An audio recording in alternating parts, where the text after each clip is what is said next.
नमस्कार दोस्तों, एक बार फिर से स्वागत है आपका शॉप क्लासेस में। चलिए हम टाइम न वेस्ट करते हैं, आज की क्लास स्टार्ट करते हैं। हमने लास्ट क्लास में किया था, किसके बारे में किया था? शेक्सपियर की लिटरेरी लाइफ के बारे में कि उनके साहित्य जीवन कैसा था। उसको हमने 4 भागों में डिवाइड किया था, फर्स्ट, सेकंड, थर्ड और फोर्थ। ठीक है, जो आज हम करेंगे वो है शेक्सपियरियन जनर, यानी जो उन्होंने प्ले लिखे उसे कितने भागों में हमने बांटा। आज हम उसके बारे में बात करेंगे। क्लियर है? अब देखिए, जो इनका फर्स्ट फोलियो पब्लिश हुआ वो पब्लिश हुआ था 1623 में। अगर बात करें शेक्सपियर की, तो जन्म हुआ था इनका कब? 64 में, डेड हुए 1616 में। ठीक, मरने के बाद पब्लिश हुआ इनका फर्स्ट फोलियो। कब पब्लिश हुआ? 1623 में। क्लियर है? और जो एडिटर्स थे उनका नाम था जोहन हेमिंग्स और हेनरी कॉन्डेल। क्या नाम था? जोहन हेमिंग्स और हेनरी कॉन्डेल नाम था। क्लियर है? और आपको पता है टोटल 154 सोनेट, 38 प्लेस, जिसमें 2 लॉन्ग पोएम थी। उस पोएम का नाम क्या था? आपको याद हो तो, एक का नाम था रेप ऑफ लुक्रेस। ठीक है, रेप ऑफ लुक्रेस। क्लियर है? रेप ऑफ लुक्रेस नाम था एक का। दूसरे का नाम क्या था? Venus and Adonis. एक का नाम है रेप ऑफ लुक्रेस, दूसरे का नाम क्या था? Venus and Adonis. क्लियर है? कुछ पूछना हो आपको? चलिए आगे देखते हैं। जो एडिटर का नाम था वो था जॉन हेमिंग्सन और हेनरी कॉन्डेल नाम था। टोटल सोनेट कितने लिखे? 154 प्लेस लिखे, 38 प्लेस लिखे, जिसमें 2 लॉन्ग पोएम थी। कौन कौन सी थी? रेप ऑफ लुक्रेस और दूसरी वीनस एंड एडोनिस थी। ठीक है, और जो फर्स्ट फोलियो पब्लिश हुआ था उसमें 2 चीजें नहीं गिनेंगे। कौन कौन सी चीजें? दो उनके जो प्ले हैं, परसिल्स प्रिंस ऑफ टायर, दूसरा है the two noble Kingsman.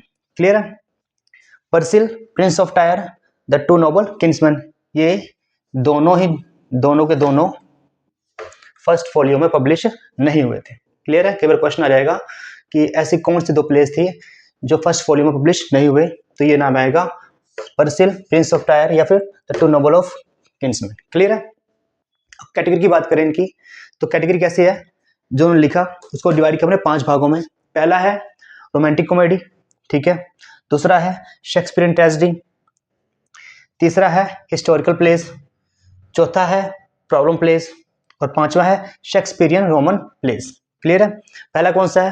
Romantic comedy, दूसरा शेक्सपियरियन ट्रेजेडी जिसमें ट्रेजेडी आती है, तीसरा हिस्टोरिकल प्लेस जिसमें राजाओं की बात की होगी, प्रॉब्लम प्लेस, और पांचवा शेक्सपियरियन रोमन प्लेस। क्लियर है? ओके, चलिए आगे चलते हैं। पहली कौन सी थी? Romantic comedy. ठीक है, जो भी रोमांटिक कॉमेडी लिखी उसकी थीम हमेशा क्या होती थी? लव होती थी। ठीक है, ऑलवेज थीम क्या होती है? लव होती है। एग्जांपल ले लीजिए, एज यू लाइक इट आपने पढ़ी होगी। जब आप उसे पढ़ते हो एज यू लाइक इट को, आपको रियलिस्टिक टच टू लव, यानी असली प्यार फील हो जाता है कि हाँ यार ऐसा सच में हो सकता है, पॉसिबिलिटी सच में ऐसी हो सकती है, हालांकि वो सिर्फ इमेजिनरी है। क्लियर है? और जो शेक्सपियर थे वो क्रिटिसाइज करते थे। ठीक है, criticises the Petrarchan idea of love. अब होता क्या है पेट्रार्चन आइडिया ऑफ लव? इसे कहा जाता है एक तरफा प्यार, यानी जिसे बोलते हैं वन साइड लव, उसे बोलते हैं पेट्रार्चन या पेट्रार्चन आइडिया ऑफ लव। यानी आप, ये कोई लड़का है लड़की किसी से प्यार करता है और जो उसका एफर्ट है सिर्फ एक तरफा है और सामने वाला इंसान आपके एफर्ट्स की वैल्यू नहीं कर रहा। ठीक है, आपको पता है कि सामने वाला इंसान कभी आपको हाँ बोलेगा ही नहीं, फिर भी आप कंटिन्यू एफर्ट्स किए जा रहे हो इस चक्कर में कि कभी ना कभी वो आपकी वैल्यू करेगा। ठीक है, ऐसा प्यार क्या कहलाता है? Petrarchan idea of love.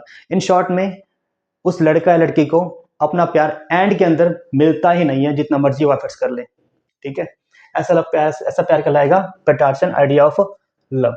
ठीक है, चलिए आगे बात करते हैं। In his comedies hero gets so many problem. किसमें? इसकी बात कर रहे हैं, इसकी नहीं, ये तो क्रॉस हो गया। ठीक है, इन इस comedies hero get so many problems, जो हीरो होगा उससे बहुत प्रॉब्लम आएगी। Before getting his true love, अपने सच्चे प्यार को पाने से पहले।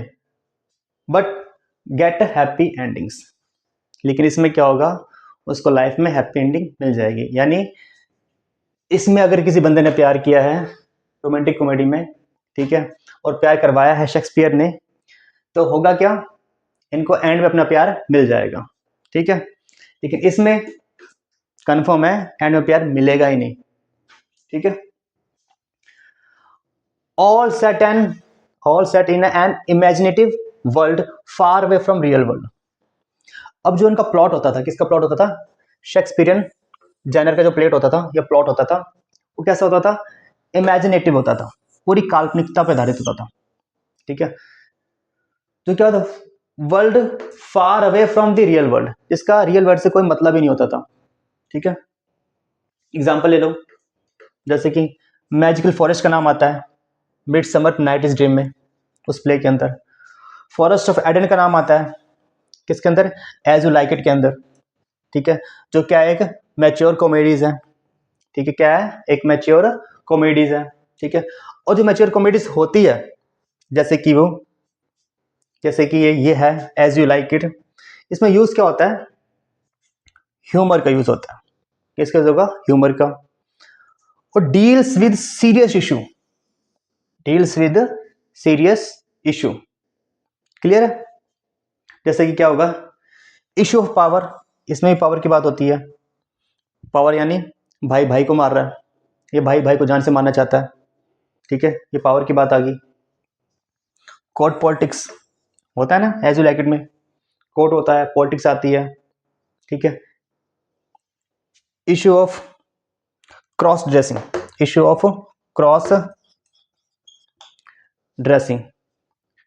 ठीक है, समझिए क्रॉस ड्रेसिंग, यानी जब कोई लड़का या लड़की अपने वस्त्र यानी अपने कपड़े जस्ट अपोजिट पहनता है, यानी लड़का है वो लड़कियों वस्त्र पहन रहा है, और जो लड़का है वो लड़कियों का वस्त्र पहन रहा है, वो लड़की एक वस्त्र पहन रही है, उसे बोला जाता है क्रॉस ड्रेसिंग, ठीक है। कॉमेडी ऑफ एरर्स, इसकी बात की जाए तो कॉमेडी ऑफ एरर्स में क्या बात है, इंसैनिटी की बात हो रही है। इंसैनिटी मतलब जुनून, एक पागलपन की बात होती है, क्लियर है। चलिए आगे बात करते हैं, चलिए देखते हैं वर्क ऑफ शेक्सपियरियन कॉमेडी, ठीक है। अब ये जो सारे वर्क हैं किसके, शेक्सपियर के, ठीक है। पहला कौन सा है, एज यू लाइक इट, बहुत पढ़ा होगा। सिम्बलाइन, ठीक है, ये इंपॉर्टेंट है। द मर्चेंट ऑफ वेनिस, ये इंपॉर्टेंट है, ठीक है। चौथा है the taming of the shrew, पांचवा है द 12th नाइट, छठा है a midsummer night's dream, important है। सातवां है मच एडो अबाउट नथिंग, ठीक है। आठवां है the two gentleman of Verona, ठीक है। नौवां है द विंटर्स टेल, क्लियर है। 10वां है कॉमेडी एरर्स, इंपॉर्टेंट है।